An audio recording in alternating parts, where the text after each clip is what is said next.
Greek riot police stand guard outside police headquarters in Athens as hundreds of supporters of the far-right party Golden Dawn gather across the street.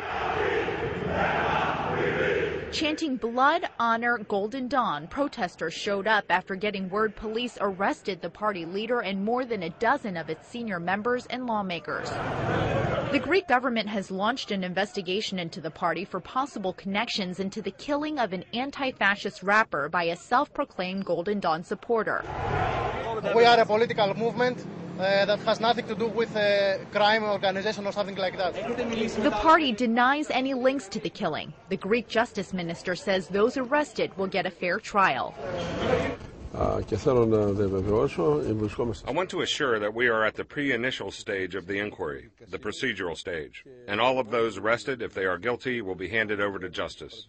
But we are a just country, and I must say that everyone will have a fair trial. Formal charges against those arrested are expected this weekend.